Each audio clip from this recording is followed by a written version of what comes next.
ETF index mutual funds నేర్చుకుని stock మార్కెట్లో రాణించాలనుకుంటున్నారా? వెంటనే ఈ నెంబర్కి కాల్ చేయండి. నమస్తే, సుమన్ టీవీకి స్వాగతం. ప్రస్తుతం మనతో ఉన్నారండి ప్రముఖ ఆధ్యాత్మికవేత్త బాలచంద్ర శర్మ గురుగారు ఉన్నారు. నమస్తే గురుగారు. నమస్కారం అండి. ఆగస్టు 12వ తేదీ అమావాస్య వస్తుంది. అమావాస్య అంటేనే దాన్ని ఒక రకంగా చూస్తాం అన్నమాట. అంటే కొంతమంది భయపడుతూ కూడా ఉంటారు. అసలు నిజంగా అమావాస్య రోజు ఏం చేయాలి, ఏం చేయకూడదు, దేవాలయానికి వెళ్ళకూడదు అని అంటారు. మరి అది నిజమేనా? శ్రీమాత్రే నమః, శ్రీ గురుభ్యో నమః. అమావాస్య మనకు విపరీతం. కానీ అమావాస్యను మీరు నార్త్ ఇండియాకి వెళ్ళినా, మళ్ళీ తమిళనాడు వైపు వెళ్ళినా సరే విశేషంగా జరుపుకుంటారు అమావాస్యని. అమావాస్య చాలా మంచి పూర్ణతిథి. రెండు మనకు పూర్ణతిథులు. ఒకటి అమావాస్య, ఒకటి వచ్చేసి పౌర్ణమి. పౌర్ణమి ఎంత విశేషమో అమావాస్య అంతకంటే విశేషం. ఎందుకనంటే అమావాస్య రోజు లక్ష్మీదేవి పుట్టింది. ఎవరన్నా అమ్మాయి గాని అబ్బాయి గాని పుడితే అబ్బా అమ్మాయి పుట్టి ఉండాల్సింది, ఇంటికి బాగా డబ్బు ధనము సంపద కలిసి వచ్చేది అని అంటారు. కాబట్టి అమావాస్య రోజు చాలా మంచిది. అమావాస్య రోజు మనకు ఎన్నో రకాలైనటువంటి మనకు మేలు జరిగేటువంటివి మనం చేసుకోవచ్చు. చాలా మందికి తెలియదు. అమావాస్య రోజు దేవాలయానికి వెళ్ళొద్దనంటే వాళ్ళకంటే ఇంకెవరు లేరు. కాబట్టి అమావాస్య రోజు ఖచ్చితంగా దేవాలయానికి వెళ్ళాలి. దేవాలయంలో అమావాస్య నాడు దీపారాధన చేసే అవకాశం ఉంటే దీపం వెలిగించాలి. ఎందుకు? అమావాస్య పూర్తిగా చంద్రుడి యొక్క కాంతి తగ్గి ఉంటుంది. కాబట్టి ప్రదోష సమయంలో దేవాలయంలో ఎక్కడైనా దీపం పెట్టే అవకాశం ఉందా అని అడిగి, మన ఇష్టానికి పోయి దీపాలు పెట్టేసుకొని ఆ దీపం పోయి అక్కడ ఉన్న చెట్లకు వాటికి అంటుకుంటే మళ్ళీ ఇబ్బంది. పలానా బాలచంద్ర శర్మ చెప్పారండి అంటే నన్ను కొడతారు వచ్చి. దీపారాధన దేవాలయ అనుజ్ఞ తీసుకొని వెళ్ళి పెట్టాలి తప్ప మనం ఇష్టం వచ్చినట్టు చేయకూడదు. ఒకటి.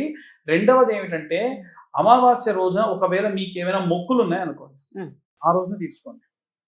ప్రదక్షిణాలు చేయాలి, ఏదైనా సరే వ్రతం చేయించుకోవాలి, సరే ఏదైనా హోమం చేయించుకోవాలి, శాంతులు చేయించుకోవాలి, ఆ రోజున చేయించుకోవాలి. అమావాస్య చాలా ప్రత్యేకం. చాలా మందికి తెలియని విషయం ఏంటంటే అమావాస్య రోజున మనకు కొన్ని రకాలైన అమావాస్యలు ఉంటాయి ప్రత్యేకంగా. ఇప్పుడు ఆషాఢ మాసంలో వచ్చేటువంటి అమావాస్య ఆఖరి, అది సంధికాలం, మరొక మాసంకి మారేటువంటి సంధి. ఆ సమయంలో విశేషంగా మీరు ఏం చేసినా మరి నెక్స్ట్ తర్వాత చేసేటువంటి వాటికి సంబంధించి ఆనవాలం అవుతుంది. మీరు ఉదాహరణకు పితృదోష పూజలు ఉన్నాయనుకోండి, మాస శివరాత్రి లేదా అమావాస్యకి ఎక్కువగా చేస్తారు. మీరు నాసిక్లో కానీ, త్రయంబకేశ్వర్లో కానీ, లేదా మన గోకర్ణలో కానీ విశేషంగా చేస్తారు. ఎవరికైనా సరే కొంతమంది పిల్లలు శాంతి నక్షత్రం ఉందనుకోండి, వాళ్ళు నాలవేష్టిత శాంతి అంటారు. అంటే పేగు మెడలో వేసుకొని పుట్టినప్పుడు వచ్చినటువంటి శాంతి. దానికి కూడా విశేషంగా ఆ రోజున ఈ యొక్క దోష నివారణ పూజ ఆ రోజున చేస్తే మంచిది. ఎందుకు? ఆ రోజున అఖండ దీపం వెలిగించి అఖండ దీపంలో నక్షత్ర శాంతి హోమము, పూజ, అభిషేకము, జపము చేసి ఆ పిల్లవాడి ముఖాన్ని అలా పట్టుకుంటారు అర్చక స్వాములు. పట్టుకుంటే తల్లి, తండ్రి, తాత, నానమ్మ, అమ్మమ్మ అందరూ మేనమామలతో సహా నూనెలో ముఖం ప్రతిబింబాన్ని చూస్తారు. చూసిన తర్వాతకి వాస్తవంగా చెప్తున్నాం, ఇది పూర్వం చేసేవాళ్ళు అన్నమాట. హోమగుండం దగ్గర ఒక చిన్న పాత్ర పెడతారు, దాంట్లో నీళ్లు పోసి పెడతారు. ఆ నీరు కొంచెం గోరెచ్చగా అయిన తర్వాతకి, అంటే హోమం చేయగా వేడి చేసినటువంటి నీటి వస్త్రం తడిపి పిల్లవాడి ఒళ్ళు తుడుస్తారు. ఇలాగే కాకుండా 3 రకాలైనటువంటి బింబములు చూడాలి. కొన్ని నక్షత్రాల శాంతులు ఉంటాయి. అది అమావాస్య రోజు చేస్తే ఇంకా మంచిది. ఎలా? క్షీర దర్శనం పాలల్లో చూడాలి, నీటిలో చూడాలి. అది కూడా కింద పాత్ర మారుతూ ఉంటుంది. మనం ఇనుప మూకుడులో, మట్టి మూకుడులో, రాగి ప్లేట్లో, ఇత్తడి ప్లేట్లో ఒక్కొక్క పదార్థం వేసుకుంటూ రావాలి. రాగి ప్లేట్లో పాలు పోయకూడదు. కాబట్టి పాలు లాంటివి చూడాలంటే మట్టి పాత్రలో, అలాగే నూనెలో, అలాగే నీటిలో, అలాగే ఇంకేదైనా సరే నెయ్యిలో. మన హోమానికి వెచ్చించేటువంటి నెయ్యి ఉంటుంది కదా, ఆ నెయ్యిని కూడా కరగబెట్టి దాంట్లో చూడాలి. ఇలా చూడడం వల్ల దోషం అనేది. ఇవన్నీ కూడా ఏంటంటే ఆ శాంతులకు సంబంధించి. మరి ఇప్పుడు చెప్పండి, అమావాస్య మంచిది కదా, మరి పూజలు ఎట్లా చేయాలి అని అంటే ఎట్లా కుదిరింది? కాబట్టి అమావాస్య రోజు శాంతులు చేస్తారు.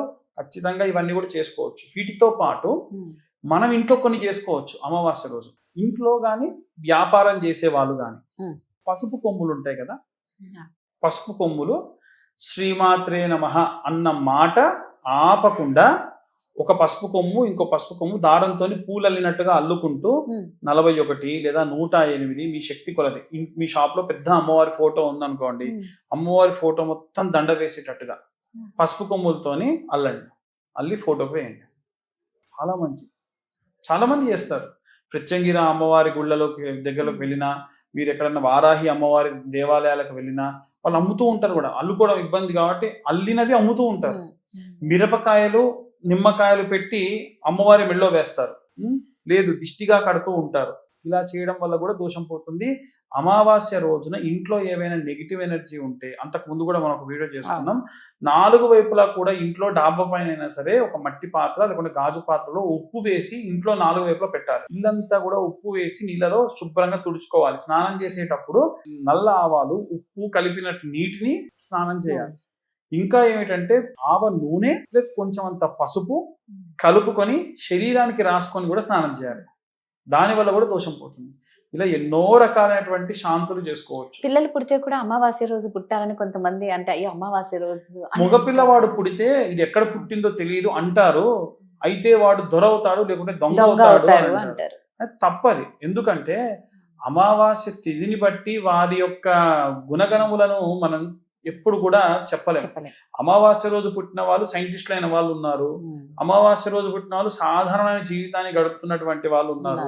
వాళ్ళ లగ్నం ఏంటి, వాళ్ళ నక్షత్రం ఏంటి, ఏ పాదంలో పుట్టారు, ఏమన్నా శాంతి నక్షత్రాలు ఉన్నాయా, వీటిని మాత్రం మనం చూసుకోవాలి. కానీ ఒక్క తిథి ప్రామాణికంగా ఎలా చెప్తారు? ఒకవేళ అమావాస్య రోజు ఏదన్నా శాంతిలో కనుక పుడితే అప్పుడు ఓకే, తనకి ఏదన్నా వైకలవ్యము ఇబ్బంది ఉంటుంది, బాలారిష్ట దోషములు ఉంటే 12 సంవత్సరాలు పిల్లవాడు ఆరోగ్యంగా ఉండడం కూడా కష్టమే అనేటువంటివి చెప్తారు. ఇట్లాంటివి ఉంటాయి తప్ప అవేవీ లేకుండా చెప్పడం అనేది కరెక్ట్ కాదు. అమావాస్య రోజు పుట్టిన పిల్లవాడికి ప్రత్యేకంగా శాంతి చేస్తారు. ఆ శాంతి పేరు కుహు శాంతి. అంటే ఇలా పేగు మెళ్ళో వేసుకొని పుడితేనేమో నాలవేష్టిత శాంతి అంటారు. ఒకవేళ ఏదైనా నక్షత్రం దోషం ఉంటే దీంతో పాటు నాలవేష్టిత శాంతితో పాటు నక్షత్ర శాంతి అంటారు. నాలవేష్టిత శాంతి నక్షత్ర శాంతితో పాటు ఇంకా మనకి ఏవైనా సరే బాలారిష్ట దోషములు ఉంటే బాలారిష్ట దోష నివారణ పూజతో పాటుగా అమావాస్య తిథి రోజు గనక జన్మిస్తే వాళ్ళు గతంలో చిన్న పిల్లలుగా ఉన్నప్పుడు చేసుకోకుండా ఉంటే పెద్ద అయిన తర్వాతకైనా చేసుకోవాల్సింది ఏంటంటే కుహు శాంతి అంటారు. ఈ కుహు శాంతి చేసుకోవడం వల్ల అమావాస్య రోజు జన్మించిన కారణం చేత ఏవైనా సరే చెడు జరిగేది ఉంటే జరగకుండా ఆపుతుంది. చెప్పారు గురుగారు. ధన్యవాదాలు. ధన్యవాదాలు.